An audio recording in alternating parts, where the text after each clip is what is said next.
Welcome to documentary about documentation of indigenous knowledge and practices that cushion indigenous communities against climate change. Mr. Eric Gang, a researcher from Cameroon, introduced the project and the importance of this knowledge for improved livelihood. Climate change is a defining issue of our era. Its impact spans from international down to national and local levels. The seriousness of this issue can be attested by the recent Conference of Parties on Climate Change that held in Paris, dubbed COP21, where 190 states met and agreed on binding obligations to put a check on this devastating phenomenon that has an impact on the livelihood of communities, given that agriculture, which is the source of livelihood, particularly for rural communities, solely depends on weather factors that are influenced by the climate. Interestingly, most of this global discourse have not recognized the place of local communities as contributors to finding a solution to this global phenomenon. We as Australia alumni, we want to be most grateful to the Australian government that sponsored us through the Australia Award Scheme to embark on different postgraduate studies related to the climate change phenomenon. And we want to be most appreciative for the Australian government to have supported us through a project we initiated that touches 3 countries, Cameroon, Tanzania and Zambia, where we wanted to quantify and qualify local indigenous knowledge and practices on climate change so that we can find a way to complement that or to match that with scientifically generated data on climate change from meteorological stations and other research institutes to find a lasting solution to this problem that helps communities cope with the unavoidable changes they experience at the community level. We are most excited because we've engaged with communities at grassroots level and they've been able to share with us some of their experiences they've passed from generation to generation, which they've successfully used to cope with unavoidable long-term weather situations, which of course it's part of the climate change phenomenon. We are excited because we've set up a community of practice in Zambia, Tanzania and Cameroon on the use of local indigenous knowledge and practices on climate change. We are equally excited by the fact that we are speaking to other alumni in other countries who have been engaged in the same sector, and we're finding a way to have a community of practice throughout Africa on the use of local indigenous knowledge and practices. And ultimately, we are excited by the fact that communities will see themselves as co-creators and not only as victims, but people who are able to contribute to finding solutions to this global challenge. This project is a product of the recent Mining and Agriculture Symposium in Uganda that took place in 2014 and organized by Australian Awards and was attended by 150 delegates, including 100 alumni from programs funded by Australian government. Participants from 3 African countries, that is Cameroon, Tanzania, and Zambia, convened in a session on this thematic area of climate change and indigenous knowledge, re-echoed the need for greater consideration of local indigenous knowledge in policy dialogue and initiatives towards climate change adaptation to marginal communities. Some of these agriculture-dependent communities are quite remote and heavily relied on the use of indigenous knowledge and practice through the food production chain to enhance their food security.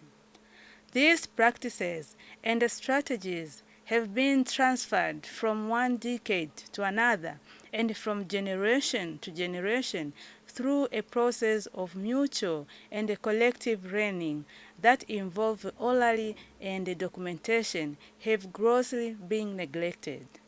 It was unanimously agreed that the wealth of local indigenous knowledge and the practices have already existed in different agriculture-dependent communities across Africa, with improper coverage by scientific communities. In addition, it was observed that, although indigenous knowledge has been recognized as a resource, It has, however, been given a tokenistic consideration in decision-making processes that are related to climate change, while business as usual still continues.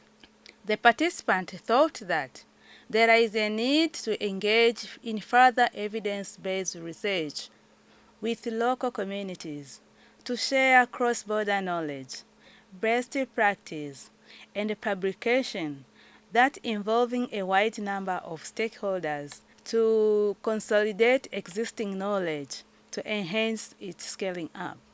This small project was therefore funded by Australian government in a collaboration with host institutions in respective countries to further gather, evaluate, and compare, including disseminate, evidence in appropriate form to key audiences in 3 African countries with a view to strengthening the capacity of those agrarian communities and the other development stakeholders to develop and adopt policies that integrate local indigenous knowledge with scientific tools that will help agriculture become more resilient and productive under the changing climate.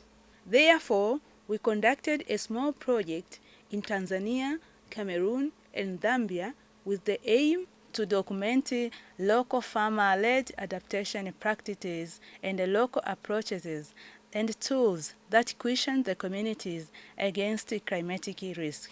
And also we had the objective to conduct a community-based analysis on action that co-create knowledge on climate change mitigation and adaptation with focus to local indigenous knowledge. We conducted a comparative analysis of findings in 3 countries to identify best practice and addressing challenges of indigenous knowledge. And lastly, the project aimed to disseminate the knowledge to key audiences in appropriate form. If it's for research, for example, we aimed to publish papers, and if it's for local farmers, we aimed to compile the compendiums of skills and practices with local language so that they can learn their skills and pass it to another generation. As it is stored in books, it's expected to last longer. When you look at the study site, for Cameroon, the project site was conducted on western highlands of Cameroon, an ecologically fragile area characterized by high savanna and mountain forest. For Tanzania, the project was located at Mkuranga district in Pwani region of Tanzania. And when you look at Zambia, it was conducted in Mpika district in the Wuvu wards. When you look at the method used to collect our data, we preferred a purposeful sampling method with focus to climate change hotspot areas to identify and engage targeted communities, individuals, and groups through administration of questionnaires and focus group discussion. We administer almost a total numbers of 600 questionnaires in 3 locations. The focus group discussion were conducted in 3 locations as well, and the analysis was done thematically by categorizing data into major themes. We used Excel and FTS analysis in order to produce summaries in graphs, frequency, and percentage. When we look at the project achievement, the project has created awareness to communities on the need to document the skills for future generation because this is the only skills available in the areas they live. The project has managed to document the skills and compiled them in a compendium that shall be distributed to the community to enhance sustainability of the skills. The project has created awareness to international community through publication of findings to international journal, and it is expected that there will be a numbers of conference presentations to share the skills to diverse audiences. We have managed to learn a numbers of things when we conducted this project. Although this was a pilot project targeting few communities in one of the major food baskets in Cameroon, Tanzania, and Zambia. By making the finding public, and engaging with the diverse stakeholders, this has generated a nationwide interest in placing local community contribution in the fight against drivers of climate change and adapting to unavoidable impact. Carrying out this project in a single country would not have given opportunity for comparative analysis across different countries and regions in Africa. This has been an added value to this pilot research. Results were compared between Cameroon, Tanzania, and Zambia, have some valuable insight and have been practices that can be transferred across the board. However, there are many such practices that this pilot project did not identify due to resources and time constraints. It is anticipated that with the buying on additional support from our country's government and other interested institutions and donors, we will be able to engage in a more comprehensive research to bring in this community contribution to the wider international audience.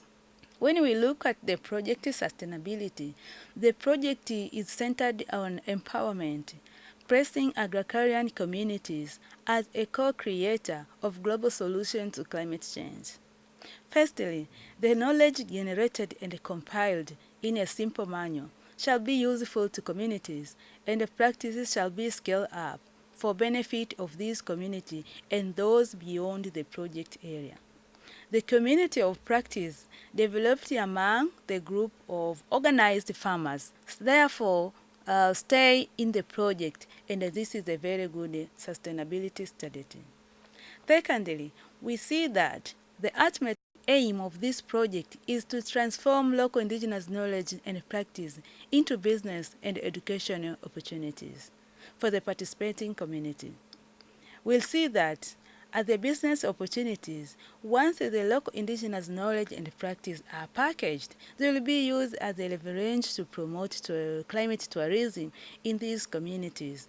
And the revenue generated will contribute to the socioeconomic well-being of the communities themselves. And lastly, the local indigenous knowledge and practice can be as an education opportunity that shall provoke interest from the research world with more resources destined to scale up the research, and this domain shall ultimately benefit participating communities and adapting to climate change that will help the communities securing their food and reduce poverty.